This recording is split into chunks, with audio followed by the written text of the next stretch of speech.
Hello and welcome to Talking Textbooks Leaving No Child Behind. My name is Aditi Charan and here we are giving you education and we are making you prepare for Olympiad level examinations for 6th to 8th as well as you can see 6th to 10th के school level examinations के लिए NTSC, NSC, JS and PRMO. So ये सारा information आपको already है. आज हम लोग children direct and inverse variation का रिविजन जो है वो लेने वाले हैं, right? So I hope you have like done all the question जैसे जो मैंने बताया था. Just a second children. So children हम लोग क्या कर रहे थे इसके अंदर, मैंने लाइट वगैरह जला दी. सो चिल्ड्रन हम लोग क्या पढ़ रहे थे, डायरेक्ट एंड इनवर्स वेरिएशन का. मैंने आपको बोला था कि 6 जो फर्स्ट सेकेंड थर्ड एक्सरसाइज है वो सब कंप्लीट करनी थी. सो आई होप आपने कर ली होगी. एंड आज रिवीजन होगा एंड देन हम लोग कुछ ओलंपियाड लेवल के क्वेश्चंस ट्राई करेंगे. तब फिर ये जो चैप्टर है वो कंप्लीट हो जाएगा. उसके बाद हम लोग नेक्स्ट लेक्चर स्टार्ट कर रहे होंगे, right? So this is our amazing team and you all know it very well. This is me. I am taking an MTC primary sub junior as well as 6 to 8 mathematics. ये भी आप लोग जानते हैं. This is our Telegram channel for different classes. आपको अपनी class के according join करना है. So we actually put the link there. जो भी रूटीन में जो भी क्लासेस आ रही हैं उन सब का जो लिंक है वो हम लोग वहाँ पर प्रोवाइड कर देते हैं. You just need to tap the link and आप लोग directly like you will be like direct जो वीडियो है वो ओपन अप हो जाएगा, राइट? सो डेफिनेटली आपको अपनी क्लास के अकॉर्डिंग ही ज्वाइन करना होगा. दूसरी क्लास का करेंगे तो राइट. सो जैसे अभी ये जो करंट लेक्चर है that is for class 8. So you are suppose to search TTB08 and then you can start watching it, है ना? जो भी लिंक्स वहाँ पर अवेलेबल है. अगेन चिल्ड्रन कोई जैसे आपको कोई टॉपिक नहीं समझ आया तो वापस रिवाइंड करके देख सकते हैं हम लोग.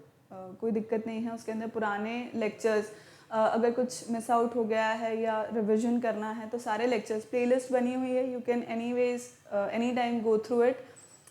So proper revision is important. जो स्टार्ट टू फिनिश पूरा लेक्चर है वो देखना इम्पॉर्टेंट है. जो होमवर्क हम लोग बोल रहे हैं करने वो करके और गूगल क्लासरूम पे सबमिट करना है. So children I hope that you have completed exercise 1, 2 and 3 and submitted on Google classroom, right? And ये सब कंप्लीट करने के बाद जो टेस्ट्स होते हैं अटेम्प्ट दोज टेस्ट बिकॉज तभी आपको पता लगेगा कि आपने कितना जो पढ़ा है वो आपको समझ आया है या नहीं, right? So this was about Telegram channel. This is our website children talkingtextbooks.in wherein you will get these 2 packages. So one is the complete package which is for 9,000. So 9,000 उसका basic price है children. And when you apply my code AV live तो आपको 30% का discount मिल जाएगा. And जो complete package है वो हो जाएगा 6,300 का. सो 6,300 में you will be getting the study material and the test series and other inclusions जो मेंशन है यहाँ पर. And second package is just the test series. If you do not require the study material, you feel that you have enough material, तो then you can opt for this. इसमें भी वही जो cumulative test होते हैं, part test होते हैं, वो सब कुछ होंगे फॉर ईयर लॉन्ग चिल्ड्रन. उसमें कोई दिक्कत नहीं है. And the video lectures as well as these bi-weekly quizzes are free of cost. So anytime you can go through it. And bi-weekly quizzes are Olympiad level questions. So please start giving them children.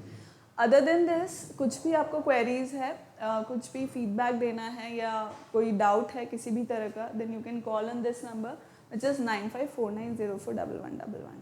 So I hope things are clear children. After this ritual of ours, we'll start with the revision for direct and inverse variation.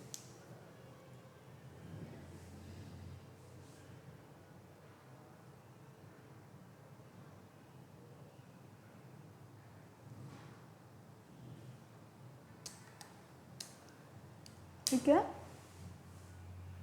Starting with the first lecture children, direct and inverse variation में सबसे पहले हमने introduction पढ़ा कि होता क्या है ये. एंड डेफिनेटली जो कुछ एक आध क्वेश्चन भी हमने शायद ट्राई किया था फर्स्ट लेक्चर के अंदर, बट मेजरली वो क्वेश्चंस हमने सेकेंड लेक्चर में ज़्यादा देखे थे, राइट? बट फर्स्ट लेक्चर में हमने इसका कंसेप्ट समझा था. सो इसके pre requisite obviously ratio proportion जो होता है वो हमें पता होना चाहिए. फ्रैक्शन हमें पता होना चाहिए, यूनिटरी मेथड कैसे करते हैं वो पता होना चाहिए, मतलब जो ऑपरेशंस होते हैं इनके अंदर वो पता होने चाहिए, मैथमेटिकल ऑपरेशंस, वो सब चीज़ें पता होनी थी, मतलब इसका प्री रिक्विजिट सब यही था। So like we started, previous classes में हमने रेशियो एंड प्रपोर्शन पढ़ा।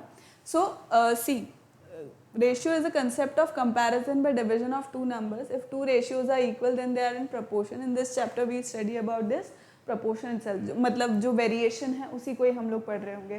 भाई एक क्वांटिटी है वो डायरेक्टली वैरी कर रही है, दूसरी क्वांटिटी है जो इन्वर्सली वैरी कर रही है, राइट? तो उसी डायरेक्ट और इन्वर्स वेरिएशन को हमने इसमें पढ़ा था चिल्ड्रन।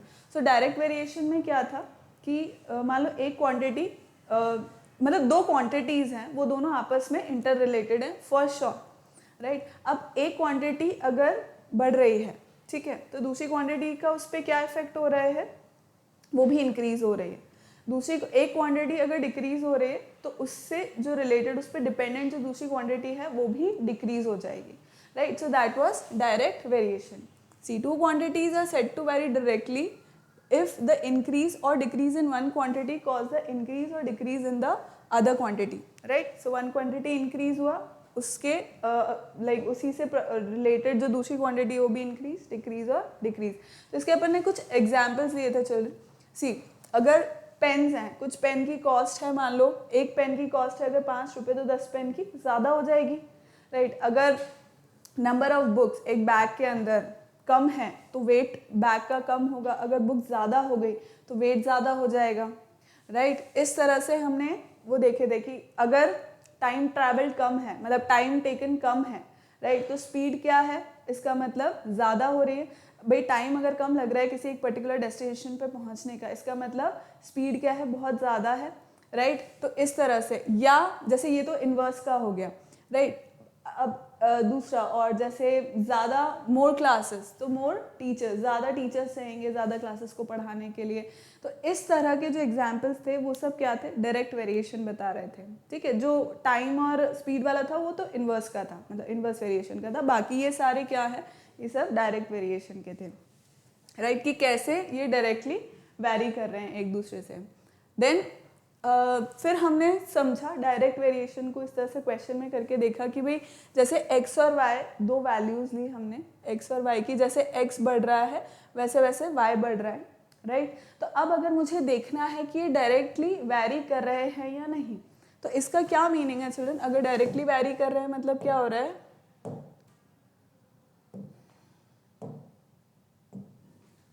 कि x is directly proportional to y, मतलब x अगर इंक्रीज हो रहा है तो y भी इंक्रीज हो रहा है, x अगर डिक्रीज हो रहा है तो y भी डिक्रीज हो रहा है, राइट? तो इसको अब अगर मुझे ये प्रपोर्शन का साइन हटाना है, अगर मुझे प्रपोर्शन का साइन हटाना है तो मैं क्या करूँगी, x इक्वल्स टू के वाई, मतलब मैंने एक कांस्टेंट इंट्रोड्यूस कर दिया यहाँ पर इस प्रपोर्शन के साइन को हटाने के लिए।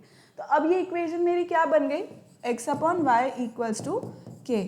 मतलब अगर डायरेक्टली ये वैरी कर रहे हैं, डायरेक्टली वैरी करने का मतलब x अगर बढ़ रहा है तो y भी बढ़ रहा है, x अगर घट रहा है तो y भी घट रहा है।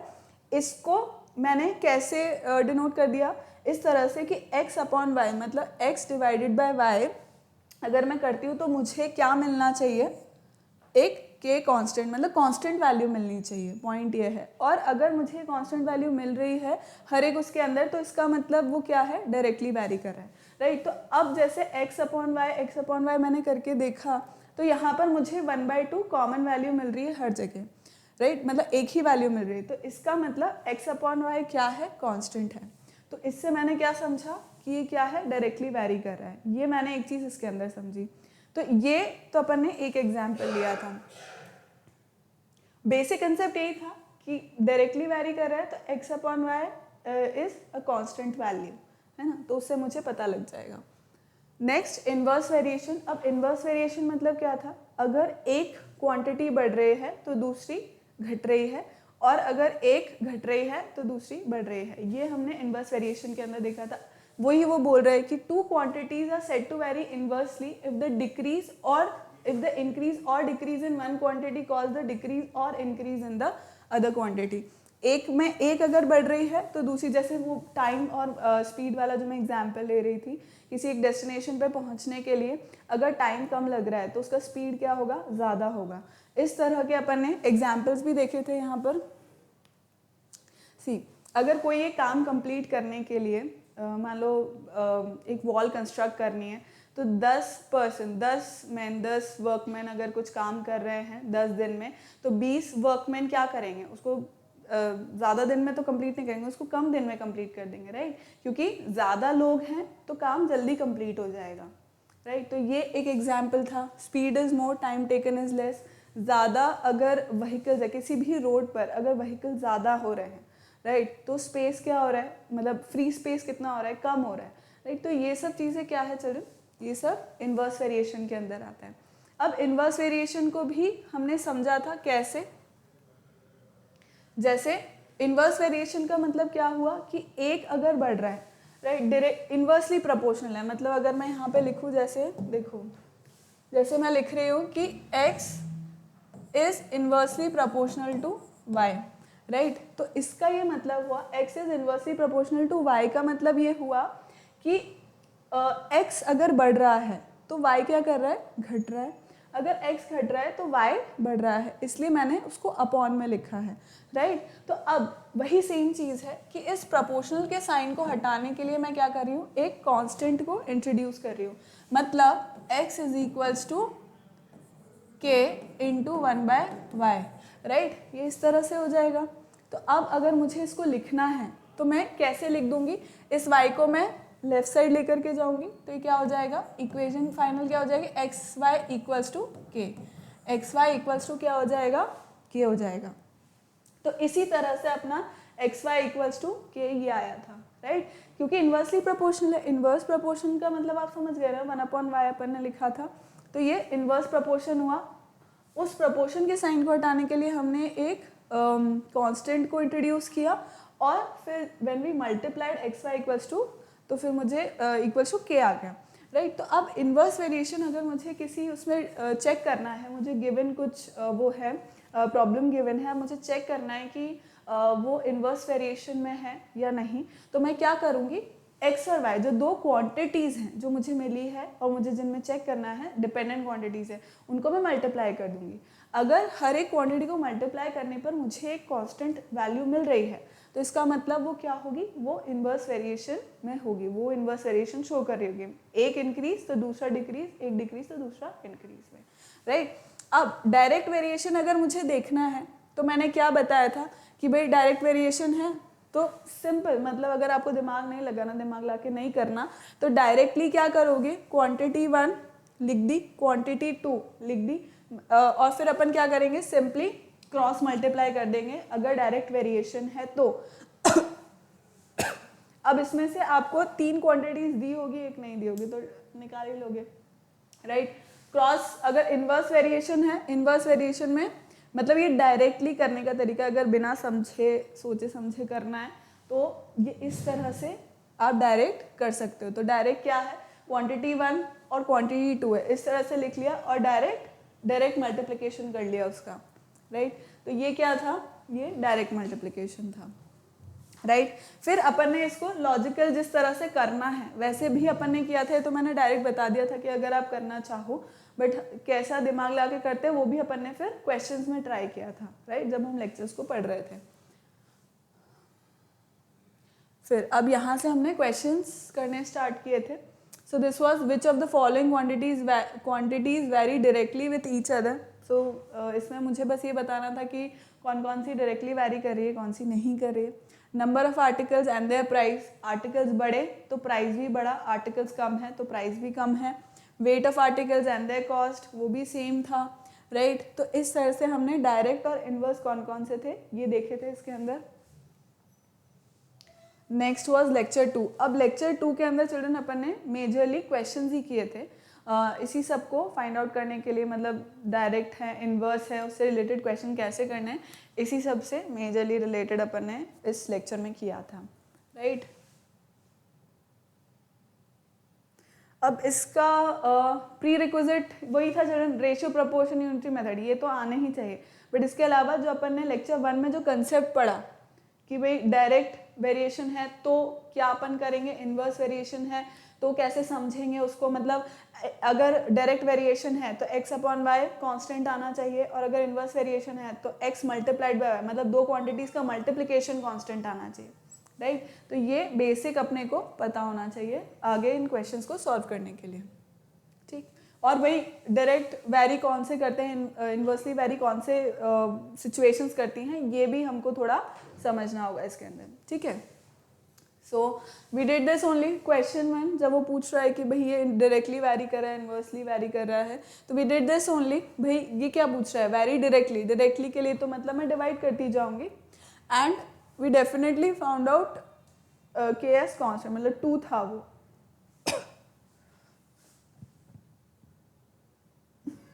तो आंसर आ गया है ना, जस्ट अ सेकेंड चलो।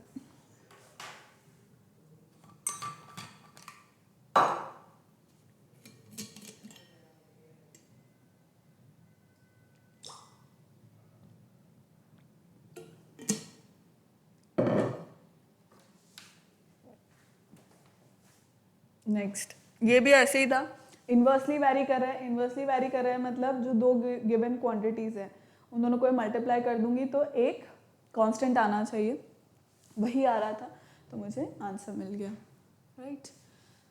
नेक्स्ट ये सब हो ही गए मेरे 105 meter of such plastic sheet, ये भी ठीक है, ये तो अपने क्वेश्चन कर लिए थे, है ना। तो इसमें भी 100, ठीक है, ये सब हमने करके देख लिया था। लेक्चर 3 से हमने we started seeing the applications of direct and inverse variation, हम कहाँ कहाँ देखते हैं। तो सबसे पहला था टाइम एंड वर्क के अंदर। तो टाइम, जैसे पॉइंट यही है, टाइम एंड वर्क में जनरली ऐसा होता है कि इनवर्स वेरिएशन लग रहा है, क्योंकि पॉइंट ये है कि भाई कोई काम है अगर कंप्लीट हो रहा है, मतलब सब में ही ऐसा लगता है, ऐसा ज़रूरी नहीं है, वो सर्टेन कंडीशंस ऑब्वियसली क्वेश्चन पे डिपेंड करता है। सो मान लो अगर कोई भी वर्क है, वर्क करने में अगर सर्टेन डेज लग रहे हैं 10 मैन को या 15 मैन को, तो ज़्यादा अगर मैन हो गए तो टाइम कम लगेगा, और मैन अगर कम हो गए तो टाइम ज़्यादा लग जाएगा, वहाँ पे इन्वर्स वेरिएशन हो गया, राइट। सो इस तरह से अपन ने देखते हैं, अब इसका अपन ने देखा था पॉइंट। इसके भी प्रीरिक्विजिट वही है कि अपने को जो बेसिक चीज़ें थी वो पता होनी चाहिए, रेशियो, प्रोपोर्शन, यूनिटरी मेथड, जो अपन ने डायरेक्ट इनवर्स वेरिएशन जो सीखा कि उसका बेसिक क्या होता है वो पता होना चाहिए, है ना। अब इसमें पॉइंट ये है कि if A can finish a work in an days, मतलब कि अगर ए जो है वो सर्टेन काम को एन डेज में कंप्लीट कर रहा है, मतलब एक काम है, एक पूरा होल वर्क है, राइट। तो उसका एक दिन का काम कितना होगा भाई, 1/n, मतलब n डेज में अगर वो 1 वर्क कर रहा है, 1 वर्क का मतलब होता है कंप्लीट वर्क होना, राइट। तो अगर n डेज में वो 1 वर्क कंप्लीट कर रहा है तो 1 डे का वर्क कितना हुआ, 1/n। सिमिलरली बस उसका उल्टा भी वही है कि भाई 1/n अगर उसका एक दिन का काम है तो कितने दिन में वो काम कंप्लीट कर लेगा, पूरा 1 वर्क कंप्लीट कर लेगा, that is n days, right. तो ये इसका बेसिक लॉजिक था। फिर अपन ने उससे रिलेटेड क्वेश्चन किए थे, a worker is paid rupees this much for 6 days, we started doing it, right. यहाँ से अपन ने क्वेश्चन स्टार्ट किए थे, क्वेश्चंस करने। पॉइंट यही था कि इस चैप्टर के अंदर क्वेश्चंस ही ज़्यादा करने हैं, तो वी डिड दैट ओनली। सो अब इसका लॉजिक क्या है, मोर मनी तो मोर डेज, राइट। यही सब चीज़ें अपन ने इसके अंदर पढ़ी थी, मतलब ये डायरेक्टली प्रोपोर्शनल हो रहा है, डायरेक्टली प्रोपोर्शनल है तो हम क्या करने वाले थे, इस तरह की चीज़ें, है ना। These were same question. फिर डायरेक्ट वेरिएशन था,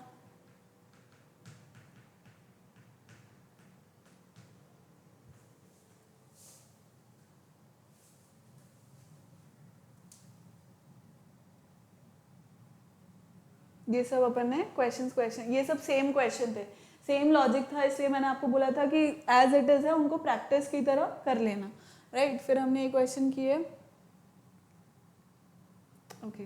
देन केम लेक्चर 4। अब लेक्चर 4 के अंदर अपन ने क्या किया था children, we did application, again वही एप्लीकेशन था डायरेक्ट एंड इनवर्स वेरिएशन का, बट उसमें पाइप्स एंड सिस्टर्न से रिलेटेड पढ़ा था अपन ने, राइट। तो अब उसके अंदर क्या लॉजिक था पाइप्स एंड सिस्टर्न में, प्री रिक्विजिट वही है, अभी तक भी वही है कि आपको लॉजिक पता होना चाहिए कि अगर टैप ओपन हो रहा है तो कितने घंटे में वाटर भर रहा है, नहीं भर रहा है, इनवर्सली प्रोपोर्शनल हो रहा है कि डायरेक्टली प्रोपोर्शनल हो रहा है टाइम के, है इसमें भी वर्क ही हो रहा है, राइट। जो पाइप है वो किसी एक टैंक को भर रहा है या खाली कर रहा है, तो वर्क ही हो रहा है इसके अंदर भी, राइट। तो अब इसका जस्ट अ सेकेंड, इसका जो लॉजिक था वो क्या था, अ सिस्टर्न और water tank is connected with two types of pipe, दो टाइप ऑफ पाइप होंगे, एक इनलेट होगा एक आउटलेट होगा।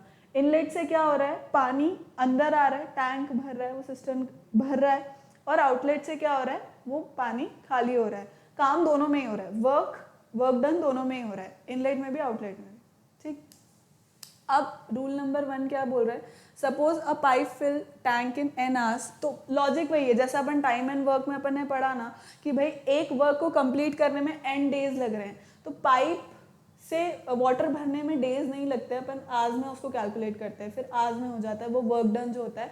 तो वही सेम ही बात है कि अगर एक टैंक को फिल होने में या मतलब वर्क कंप्लीट होने में एक पाइप एन आवर्स लगा रहा है, तो उस वो पाइप 1 आवर में कितना फिल कर लेगा, 1 बाय एन पार्ट फिल कर देगा उसको, या 1 बाय एन जो वर्क है वो कंप्लीट कर देगा, जो उसका ओवरऑल है वर्क उसमें से, राइट। सिमिलरली सेम ही चीज़ है। तो ये तो मान लो फिलिंग का हो गया, फिलिंग वाला ऑप्शन हो गया कि भाई कोई इनलेट वाला पाइप है, आउटलेट वाला पाइप है तो वो उस टैंक को अगर खाली कर रहा है मान लो एन आवर्स में, है ना, एक्स आवर्स में, एन आवर्स में, जो भी एक्स वाई जी जो भी दे रखा है, जितने भी आवर्स में कंप्लीट कर रहा है ना, तो वो क्या कर रहा है, उसको खाली कर रहा है, काम तो कंप्लीट कर रहा है ना अपना, तो एन आवर्स में मान लो कंप्लीट कर रहा है, तो उसका 1 घंटे का काम कितना हुआ, -1 बाय एन। अब -1 बाय एन, माइनस साइन का बस इतना ही मतलब है कि वो खाली कर रहा है, मतलब नेगेटिव साइन से बस हमको इतना ही पता लग रहा है कि it is emptying the tank, है ना, मतलब वो आउटलेट वाला पाइप है, तो ये हमें इससे पता लग रहा है। ये अपन ने इसका बेसिक पढ़ा था, फिर इससे रिलेटेड भी अपन ने क्वेश्चंस कर लिए थे।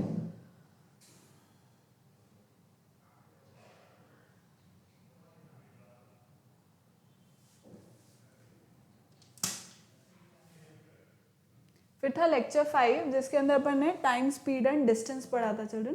उससे भी रिलेटेड जो फॉर्मूलाज होते हैं वो देखे थे अपन ने, जो बहुत ही ईजी सा एक फॉर्मूला होता है, सबको पता होता है, वही अपन ने इसके अंदर यूज़ किया था। इसके प्री रिक्विजिट भी यही थे कि डायरेक्ट एंड इनवर्स वेरिएशन होता क्या है वो हमें पता हो, राइट। यही था, एक फॉर्मूला है, speed equals to distance upon time, बस उसी को ही अलग अलग तरीके से लिख रहेगा कि time equals to distance upon speed, distance equals to speed into time. तो ये क्या है, स्पीड और distance directly proportional, time inversely proportional, right. ये सब चीज़ें हमको पता है। देन अब इसमें कुछ कुछ चीज़ें थी जो हमने देखी थी, वो क्या थी, if a certain distance from A to B is covered at u kilometer, मतलब पॉइंट ये है कि एक जगह से दूसरी जगह, राइट, एक ए पॉइंट से बी पॉइंट तक अगर कोई पर्सन जा रहा है, मान लो उसकी वेलोसिटी मतलब उसकी जो स्पीड है वो u किलोमीटर पर आर है या x किलोमीटर पर आर है, राइट। अब उसी पॉइंट से मतलब b तक पहुंच गए, b से वापस a तक, मतलब डिस्टेंस क्या है, वही है, सेम ही है ना। सो b से a तक अगर वो पहुंचा और दूसरे लाइक वेलोसिटी मतलब स्पीड से पहुंच गया, मान लो y किलोमीटर पर आर से पहुंच गया, तो फिर द एवरेज स्पीड कितनी हो जाएगी, 2 into X Y upon X plus Y, right, जो डिफरेंट स्पीड्स थी 2xy upon x plus Y.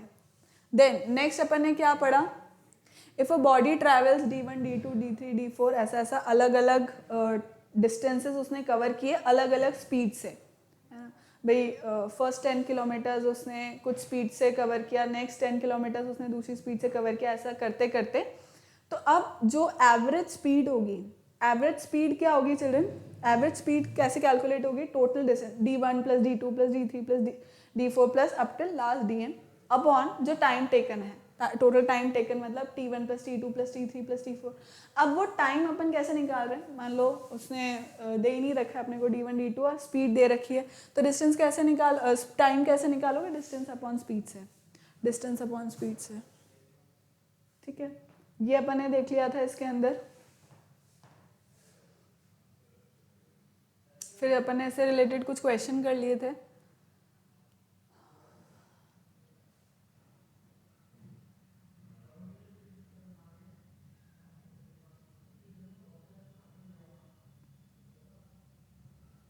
फिर था अपना लेक्चर 6 जो था ट्रेन्स पे। ट्रेन्स के कुछ क्वेश्चंस किए थे अपन ने, मिक्सचर एंड एलिगेशन का सिर्फ वो पढ़ा था कि किस तरह से अपन उसको सॉल्व करते हैं, पर उसके क्या लॉजिक्स रहते हैं वो सब अपने को देखने बाकी थे, है ना। मतलब लॉजिक वगैरह सब देख लिए थे, मिक्सचर एंड एलिगेशन के क्वेश्चंस करने बाकी थे। मिक्सचर एंड एलिगेशन के अपन ने क्वेश्चन नहीं किए थे लास्ट टाइम, बट ट्रेन्स के क्वेश्चन अपन ने कर लिए थे, और ट्रेन का जो कंसेप्ट है वो भी अपन ने देख लिया था, right. So what did we study, see अब इसमें इसके अंदर प्री रिक्विजिट एक एक्स्ट्रा क्या जुड़ गया, जो अपन ने स्पीड टाइम डिस्टेंस का जो फॉर्मूला पढ़ा था वो भी अपने को पता होना चाहिए इस लेक्चर से पहले। बाकी तो वही सब चीज़ें जो पुराने लेक्चर्स हैं वही सब याद होने चाहिए। तो इसके अंदर अपन ने क्या चीज़ें पढ़ी, अब इसमें बहुत इंपॉर्टेंट कुछ चीज़ें क्या थी कि जैसे देखो time taken by train of length a meters. अब ट्रेन जो है वो a मीटर की है या x मीटर की है, व्हाटएवर उसका जो भी लेंथ है, ठीक है। अब उसको कितना टाइम लग रहा है, उसको कितना टाइम लग रहा है एक मैन या फिर एक सिग्नल पोस्ट या फिर एक पोल या फिर एक ट्री को क्रॉस करने में, उतना ही टाइम लग रहा है जितना उसको खुद की डिस्टेंस को क्रॉस करने में लग रहा है, ठीक है। मतलब उसकी सी time taken by the train to cover a metres, मतलब उसकी खुद की लेंथ कवर करने में उसको जितना टाइम लग रहा है उतना ही टाइम उसको ये जो मैंने 3-4 ऑप्शन बताए उनको क्रॉस करने में लगेगा। इसका लॉजिक भी मैंने बताया था कि इस ट्रेन के रिस्पेक्ट में मैन हुआ, स्टैंडिंग मैन मतलब नॉट मूविंग, स्टैंडिंग मैन हुआ, पोल, सिग्नल पोस्ट, ट्री, इन सब के अपन लेंथ को नेग्लिजिबल मानते हैं उसके सामने, राइट। और फिर उनका खुद का कुछ वेलोसिटी भी नहीं होता क्योंकि वो स्पीड नहीं होता, मतलब क्योंकि दे आर स्टैंडिंग, है ना। तो अपन क्या मानते हैं कि भाई वो कितनी स्पीड से क्रॉस करेगा, उतनी स्पीड से जितना उसको खुद के लेंथ के बराबर कवर करने में लगेगा, right, to cover a meters. Then time taken by a train of length a meters to pass a stationary object of certain length। मतलब अब अगर मैं बात कर रही हूँ, just a second children, अब अगर मैं बात कर रही हूँ चिल्ड्रन कि मान लो कोई एक स्टेशनरी ऑब्जेक्ट है, ठीक है। अब स्टेशनरी ऑब्जेक्ट ऐसे है कि ब्रिज हुआ, राइट, या फिर जो ट्रेन स्टेशन है, राइट, जो ट्रेन स्टेशन है उसका स्टेशन का खुद का भी एक लेंथ है। तो अब उस ट्रेन को, जो एक ट्रेन है से उसका x जो उसका x मीटर उसका लेंथ है, अब उसको या तो वो ब्रिज क्रॉस करने में या जो अपना जो वो है स्टेशन है उसको क्रॉस करने में कितना टाइम लग रहा है, उतना ही जितना a+b मीटर्स को कवर करने में लगेगा। a+b मीटर्स मतलब जो मेरा ट्रेन का लेंथ है प्लस जो मेरा जो भी ब्रिज है या स्टेशन है उसका लेंथ कवर करने में। मतलब कोई भी ऐसा स्टेशनरी ऑब्जेक्ट जिसका लेंथ हो, अच्छा खासा लेंथ हो विद रिस्पेक्ट टू ट्रेन, तो उस टाइम पे मैं क्या बोलूँगी, a+b मीटर्स हुआ, है ना। उसका मतलब कितना टाइम लगेगा, जितना a+b मीटर, मतलब दोनों का लेंथ मिला करके क्रॉस करने में जितना टाइम लगेगा उतना ही। अब स्टेशनरी ऑब्जेक्ट बोल रहे हैं तो स्टेशनरी ऑब्जेक्ट का खुद का कोई स्पीड तो होगा नहीं, है ना, इसलिए अपन स्पीड तो किसका कंसिडर करें, ट्रेन का ही। फिर सपोज 2 ट्रेन्स और 2 bodies are moving in the same direction. अब सेम डायरेक्शन में अगर चल रहे हैं, है ना, सेम डायरेक्शन में, अब दोनों मूविंग हैं, एक ट्रेन है दूसरा भी ट्रेन है, या एक ट्रेन है दूसरा मूविंग कार है, या एक ट्रेन है दूसरा रनिंग मैन है, ऐसा इस तरह से, पर दोनों एक ही डायरेक्शन में अगर चल रहे हैं, दोनों का वेलोसिटी मतलब स्पीड जो है वो अलग अलग है, राइट, तब उनका रिलेटिव स्पीड क्या हो जाएगा children, it will be u - v meter per second, जो भी है, मतलब मीटर पर सेकेंड हुआ या जो भी गिवन है वहाँ पर, है ना। बट पॉइंट यह है कि अगर सेम डायरेक्शन में है तो दोनों स्पीड क्या होगी, सब्ट्रैक्ट हो जाएगी। और अगर ऑपोजिट डायरेक्शन में जा रहे हैं, ऑपोजिट डायरेक्शन में जा रहे हैं, तो तब स्पीड क्या हो जाएगी, ऐड हो जाएगी। दोनों की स्पीड जो दे रखी है हमें वो ऐड हो जाएगी, ये डिफरेंस है। See, suppose 2 trains or 2 bodies are moving in the same direction at u meter per second and v meter per second, where if u is greater than v, then their relative speed is u minus v meter per second. Clear? Next, suppose 2 trains और 2 bodies are moving in opposite direction। यही मैंने बोला कि भाई opposite direction में अगर दोनों move कर रहे हैं, चाहे दोनों ट्रेन है, एक ट्रेन है, एक मैन है, या वट एवर इट इज, तब क्या होगा चिल्ड्रन, दोनों का जो स्पीड है वो ऐड हो जाएगा। Clear?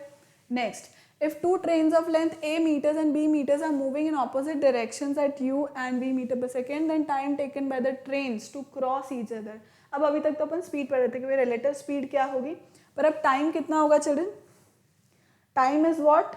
Distance upon speed, right? तो डिस्टेंस कितना होगा चिल्ड्रन? डिस्टेंस वुड बी जो दोनों ट्रेन्स का जो लेंथ है वो डिवाइडेड बाय जो अपना रिलेटिव स्पीड है. रिलेटिव स्पीड है, अब ऑपोजिट डायरेक्शन है तो रिलेटिव स्पीड क्या होगा? u प्लस वी, मतलब दोनों स्पीड का एडिशन. और अगर सेम चीज़ है, ऑपोजिट डायरेक्शन में जा रहे हैं, ऑपोजिट डायरेक्शन में जा रहे हैं, तब टाइम टेकन कितना होगा? दोनों के लेंथ का addition, that is a plus B divided by what? जो उनका रिलेटिव स्पीड है, which is what? u minus v. मतलब ऑपोजिट डायरेक्शन में जाते हैं, सॉरी सेम डायरेक्शन में जाते हैं तो u माइनस वी हो जाता है ना?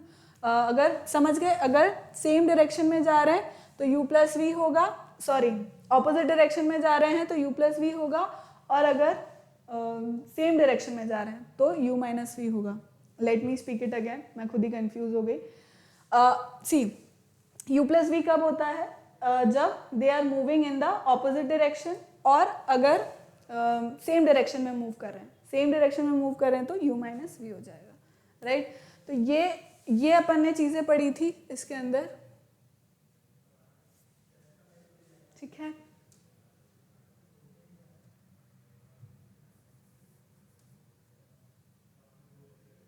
नेक्स्ट अपन ने पढ़ा था mixture and alligation. So alligation was what? It is the rule that enabled us to find the ratio in which two or more ingredients at the given price must be mixed to produce a mixture of a desired price. मतलब मैंने समझाया था इसका, वो भी लिया था मैंने एग्जाम्पल कि भाई एक काइंड ऑफ राइस है, दूसरे काइंड ऑफ राइस है. एक सस्ता है ₹30 पर केजी, एक है ₹90 पर केजी. अब मैं किस रेशियो में उन दोनों को मिक्स करूं कि मुझे एक डिज़ायर्ड मिक्सचर मिल जाए जिसका कॉस्ट प्राइस डिसाइडेड है कि भाई इसका कॉस्ट प्राइस पर केजी इतना होना चाहिए. तो मुझे उनको किस रेशियो में डिवाइड करना चाहिए. तो मिक्सचर एंड एलिगेशन जो प्रोसेस है, ये प्रोसेस मुझे वो रेशियो निकालना ही बताता है कि किस रेशियो में मुझे कम क्वालिटी वाले का और ज़्यादा क्वालिटी वाले को मुझे मिक्स करना है, वो बताएगा, ठीक है? सो अब इसका रूल क्या था चिल्ड्रन? रूल वॉज कि हम पॉइंट ये है कि हम करते क्या हैं इसके अंदर. CP of unit quantity of the cheaper product लिखा, फिर cost price of unit quantity of the dearer मतलब जो एक्सपेंसिव प्रोडक्ट है वो लिखा, फिर CP ऑफ जो मिक्स्ड प्रोडक्ट है,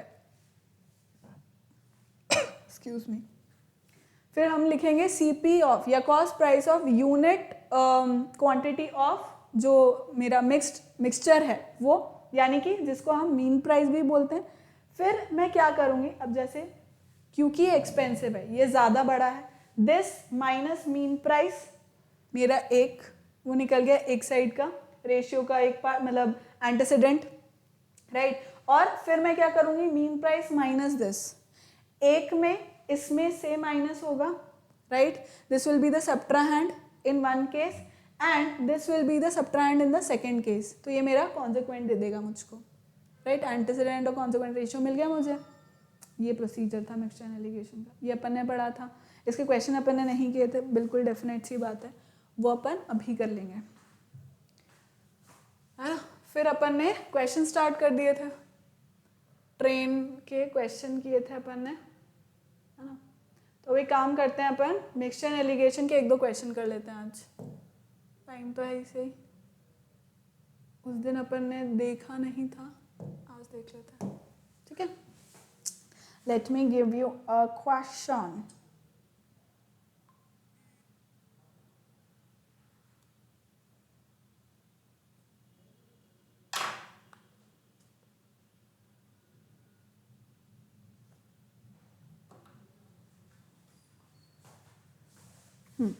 So the question is, बहुत ही सिंपल क्वेश्चन, अपने को देखते आ जाएगा, ऐसा है ना? मतलब स्टार्टिंग के लिए तो ऐसे ही लेंगे अपन. So in what ratio must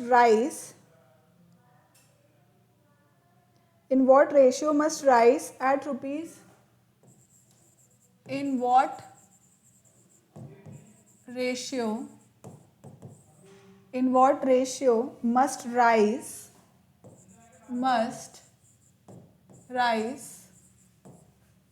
at rupees 9.30 per kg, at rupees 9.30 per kg, be mixed with rice at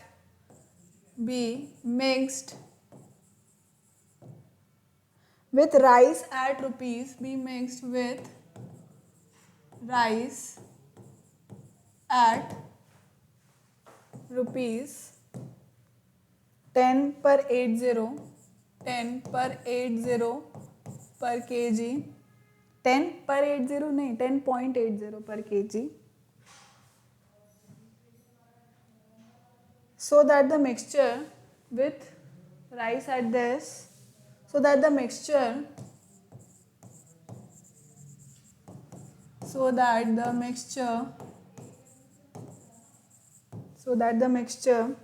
be worth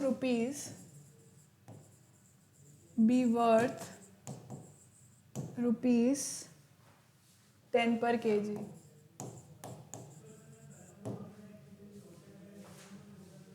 right अब देखो इसके अंदर अपने को ज्यादा कुछ वो नहीं करना. देखो in what ratio must rice at rupees 9.30 पर kg be mix with rice at rupees 10.80 kg. अब वो सीपी कॉस्ट प्राइस दे रहा है अपने को, जो चीपर वाला है उसका भी और जो एक्सपेंसिव है उसका भी, और पर केजी में ही दे रहा है जो कि मुझे चाहिए. तो इसका मतलब सीपी ऑफ 1 kg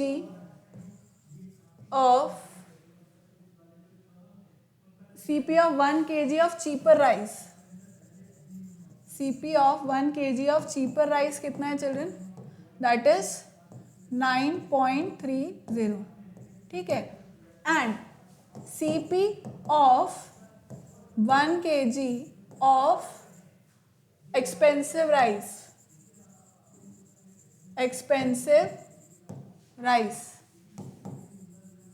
कितना दे रहा है वो?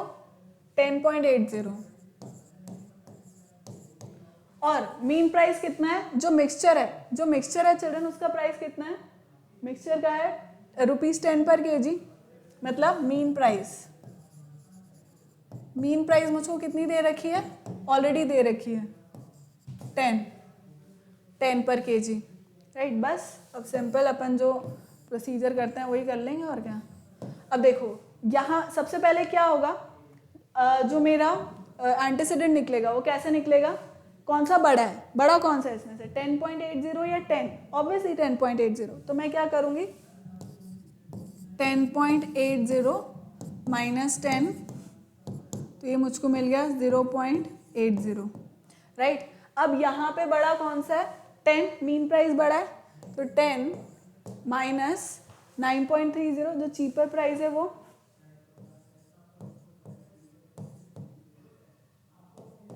कितना हो गया? 0.70.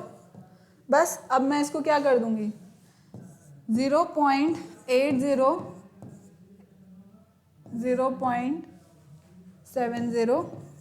Which is equals to 8:7. तो मेरा रिक्वायर्ड रेशियो क्या है चिल्ड्रन? रिक्वायर्ड रेशियो मेरा कितना है? Required ratio is 8:7. ठीक है. ये करेंगे अपन. अब समझ में आ गया अपने को कि भाई चीपर और एक्सपेंसिव राइस मुझे किस रेशियो में मिक्स करना है? 8:7 में मिक्स करना है. तो मेरा ये रिक्वायर्ड मिक्सचर बन जाएगा. कॉपी कर लो बच्चे इसको.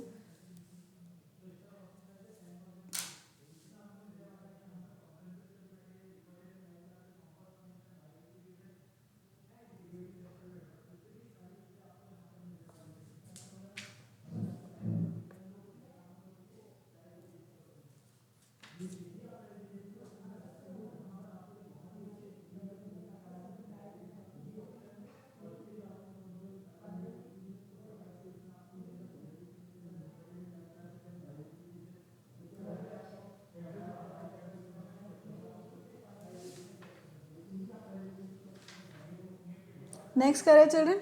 एक और क्वेश्चन करके देखते हैं. Question says, just a second, how much water must be added to how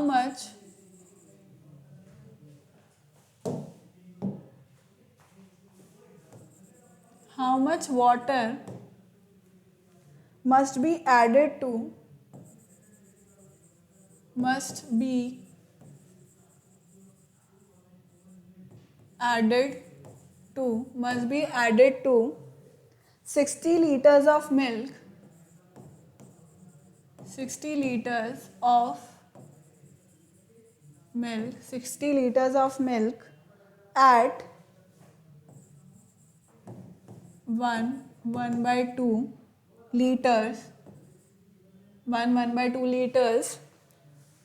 for rupees 20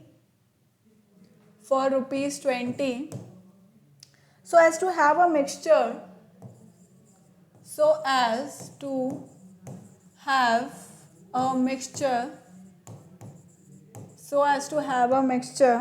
worth rupees 10 2/3 a liter.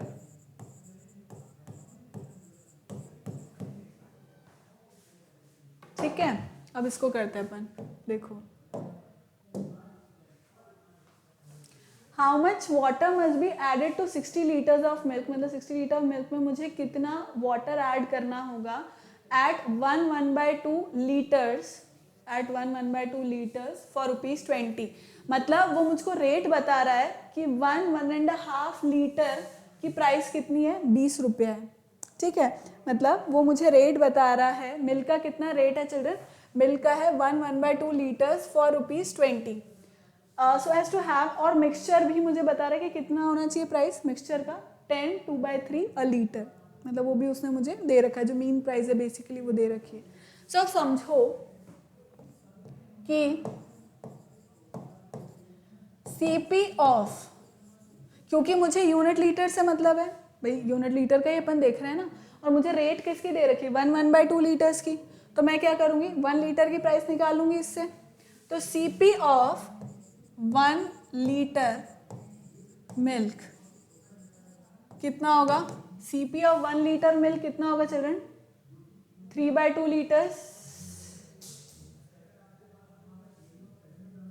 20/3/2 that is 20 into 2/3 that is 40/3 rupees 40/3 है ना.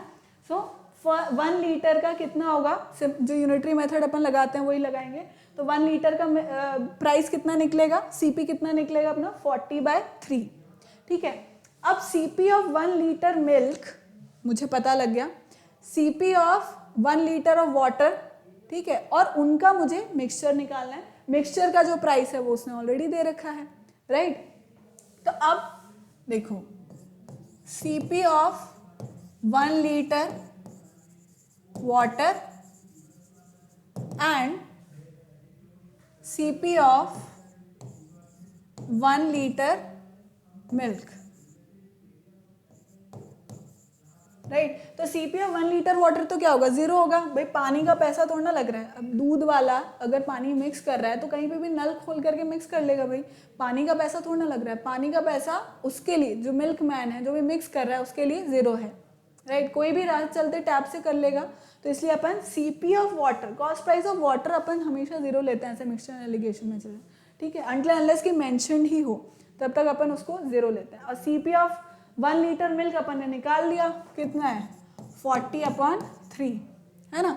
अब वो क्या बोल रहा है, so as to have a mixture worth ₹10 2/3 a litre. मतलब mixture का जो मीन प्राइस है, मीन प्राइस जो है, मीन प्राइस भी उसने दे रखी है कितनी, 32/3.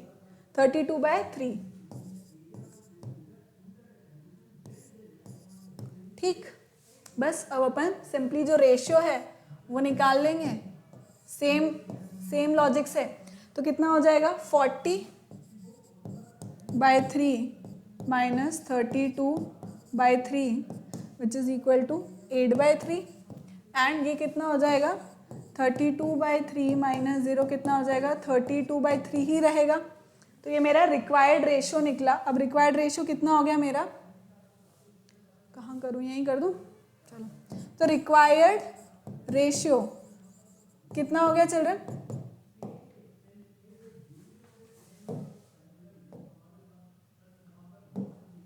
रिक्वायर्ड रेशियो मेरा हो गया 8/3 is to 32/3 which is equal to 1:4।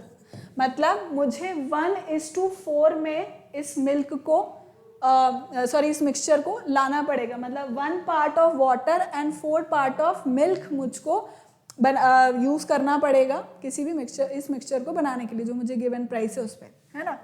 अब वो बोल रहा है how much water must be added to 60 litres of milk.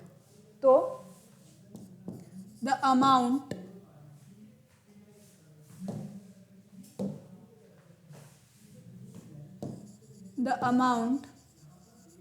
of water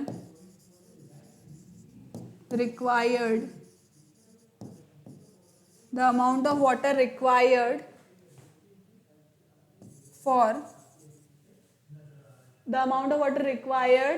for 60 liter milk is कितना होगा चिल्ड्रन, 1/4 इंटू 60, 15 लीटर्स। मतलब 60 लीटर दूध में आपको 15 लीटर पानी मिलाना पड़ेगा। तो क्या बन जाएगा, जो हमारा मिक्सचर है वो बन जाएगा, जो रिक्वायर्ड मिक्सचर है वो। समझ गए। So children I hope mixture allegation के क्वेश्चन भी आप लोग को समझ आ गए किस तरह से अपने को अटेम्प्ट करने हैं। नेक्स्ट लेक्चर जो होगा वो होपफुली इसका जो अपन ओलंपियाड लेवल के क्वेश्चंस करेंगे वो होगा, right. So this is it for today children. Thank you so much for watching. Keep liking, keep subscribing and keep sharing. Bye bye, take care.